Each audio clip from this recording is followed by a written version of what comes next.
They said I joke too much, that I don't fit the mold. But last time I checked, I'm the one still bold. Welcome to another episode of the Heart and Hustle podcast, and I'm your host, Homer Hargrove. Today's episode is one of the most important conversations that we need to have, and it is about knowing your capacity, emotionally, mentally, physically, spiritually, but we're going to specifically talk about why emotional self-awareness is one of the strongest forms of leadership that you can ever develop, not just for career-wise, but even as an individual person, as a parent, as a spouse. And this episode is where we're going to be honest about overwhelm, burnout, and even this false narrative that we just have to be strong enough to handle everything. The truth is, you can be strong and still have limits. In fact, everybody has limits. It's those who seem invincible who actually recognize their limits. You can be capable and still need boundaries. And the people who make it long term are the ones who learn to recognize these things early. So let's start off with part one, the lie of limitless. And I think that most of us kind of grow up with this idea that believing strength means taking everything head on. And it's about not slowing down. It's about saying yes, pushing through. Even this idea of like running on empty, being able to handle, taking on more than you can handle, showing up no matter what. And there are elements of that are true, that do work. And you should grind, you should hustle. And really, you have to work harder than the average person. But the reality is, even though we need to work harder, and that goes for whether you want to be a good parent or if you want to start your own business, your capacity is not determined by your motivation. It's determined by your humanity. And you can feel fine today, but still crash tomorrow.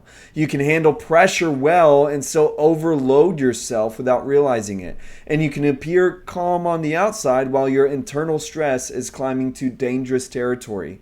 And, you know, I feel like even recently I reflected, for those of y'all who follow Gravetop Music and have looked at some of the music that I've been putting out, one of those albums, A War Inside, was me just going through my old journal entries from a couple years ago. And while they were super deep and emotionally raw, one thing that really struck a chord with me is realizing how burnt out I was and still going. I mean, it was so clear, feeling whole now in a sense, and looking back at this person to where there was so much left unresolved and just this attitude and heart of just pushing through this emotional stress and this heartache.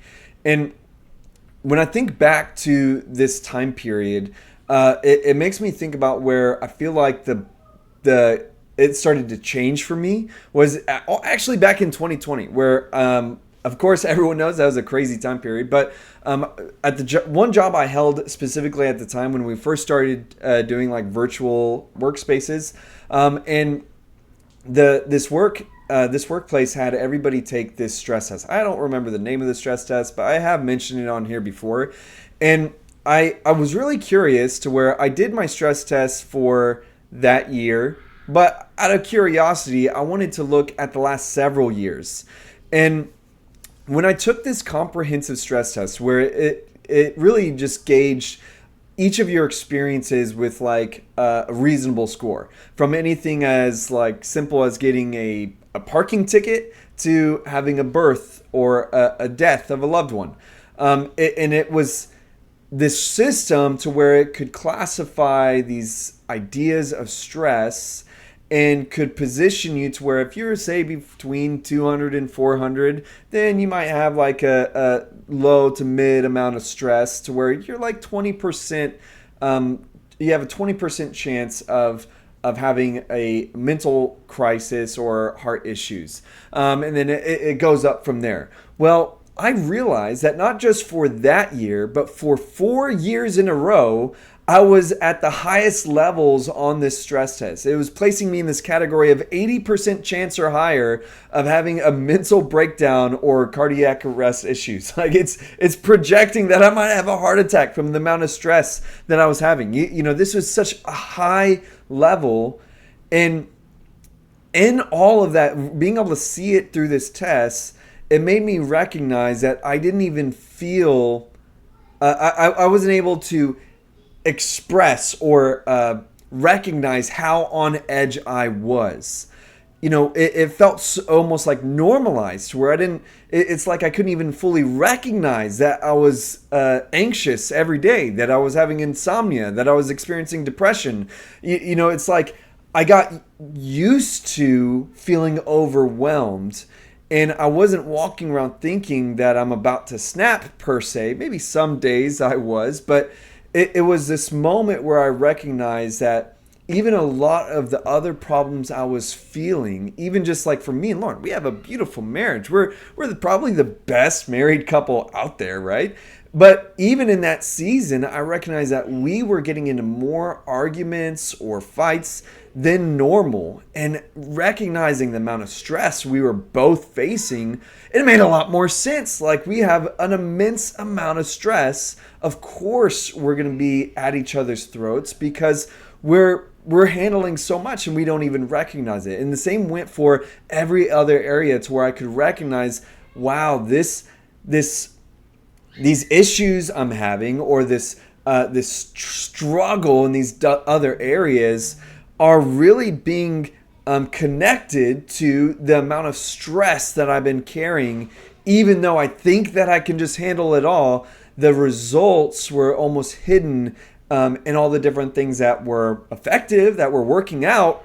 But it's this moment where I recognize that stress doesn't always show up as emotion. Sometimes it shows up just as tension, sleeplessness, irritability, distractions, exhaustion, even just physical pain. And sometimes it doesn't show up at all until the chaos is over. It's like your brain partitions that stress off of your mind so that you're able to make it through the other side. Then when things calm down, oh my gosh, where are these anxiety attacks coming from? I thought I was fine. I'm past the hardest part, and now I can't sleep at night.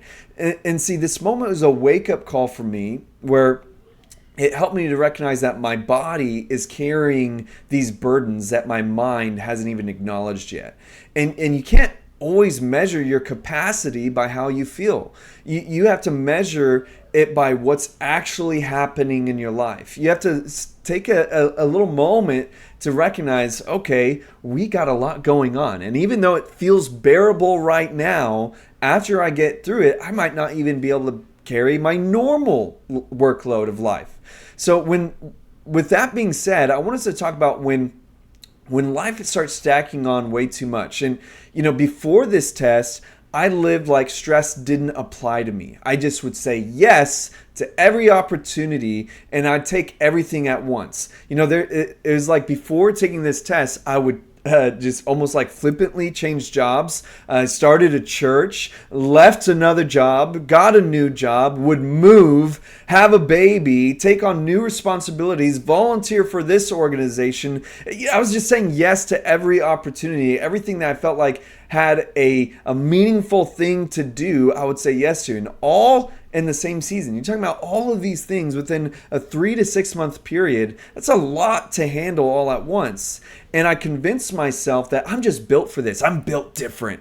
And the truth is, I was built, I could survive it, but I can't really sustain it.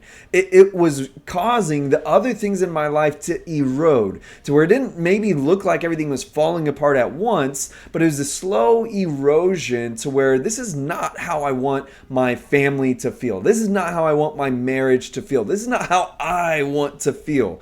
And there's this difference. Eventually, even the strongest person breaks if we refuse to honor these limits within ourselves. And even the most passionate leader will burn out if they never pause. And this simple idea of emotional awareness, emotional capacity, showed me that my life wasn't hard because I'm strong. It was hard because I had zero boundaries. I had zero awareness of my own limits and capacity. And I had zero pause in between major life transitions. And it woke me up to this this idea of emotional self-awareness and how it is not a weakness to recognize your capacity, to need boundaries. It's wisdom, it's strength, it is healthy leadership, and it makes you a better leader. It makes you a better person to be married to. It makes you a better person to be to call dad or mom. It helps in every other way when you allow yourself to recognize this emotional awareness. It is knowing when your plate is full or too full. It's knowing when you need to slow down. It's knowing when an opportunity isn't worth the cost.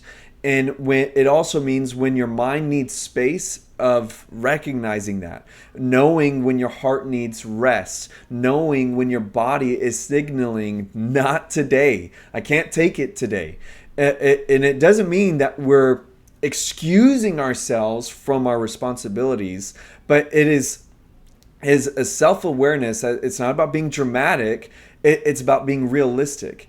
We're not shucking off our current responsibilities. We're recognizing what we can handle and what we can say yes to, what we can say no to. It's about understanding that your emotional tank matters as much as your physical one. And when your emotional tank is empty, everything else will suffer. I really feel like I've been digging this analogy of our life or vessel, if you will. It is like a car with 4 tires. We have our mental tire, spiritual tire, our physical tire, our emotional tire. And when we just neglect any one of those tires, we might still be able to get down the road with some bumps. But we're literally causing these other 3 tires to suffer and pull more weight, damaging the wheel that should be one of those tires. It's like this idea is like, well, yeah, my emotional health is a little scrappy lately, but look at these other 3 good tires. They're fine. And like, okay, that's nice, but it might work until it doesn't. And eventually you're going to have to pull over, dead stop, and fix this tire. And it leads us to our last point, which is learning when to say not today. And I think that one of the biggest changes I made after in the years following this experience was that I stopped pretending that I could handle everything. I started making decisions based off of my capacity rather than my capability. And it makes me think about how even now, at this time when I took this test, I would just say yes any given day, wherever there's a need, here I am, send me. But now that I recognized just recently, there was this moment where I had a phone call and I was already in a heavy stress place. And rather than just answering it like I used to, and trying to show up for every need, now I won't even take an anticipated heavy phone call if it's a day I'm going to preach. It's not because I don't care, and it's not because I'm trying to avoid responsibilities or certain conversations. It's because I'm protecting parts of me that allow me to show up well for the things that truly matter. And so I have to anticipate to where, again, before I would say yes to everything. Now I won't even take a hard phone call if it's a day I'm going to preach. Emotional self-awareness will make you say, just because I could handle this doesn't mean that I should handle this today.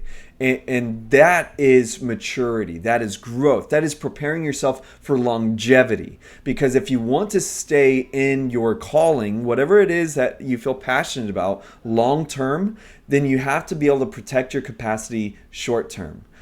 So the encouragement for us today is to stop measuring your capacity by how tough you think you are. Start measuring it by what's actually going on in your life. Even if you feel like everything's fine, look at your calendar and be honest with yourself. Is this too much? Do I have a day to rest? Do I have a day to decompress? Do I have any time in between this and that?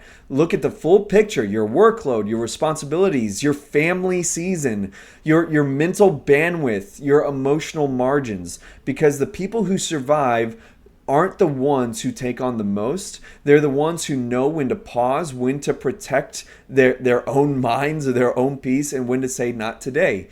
You need to be able to honor your honor your limits, protect your mind, guard your emotional health, and recognize your capacity, because the world doesn't need a burned out version of you. It needs a present, grounded, stable, and steady one. So I hope that this episode spoke to you. Share it with someone who's been carrying too much, and remember that protecting your peace isn't selfish, it's stewardship. Until next time, have a great life. Then tell me why you still watch every move I take. You call me phony, nah, I'm just free. And if you still doubt me, go by my book.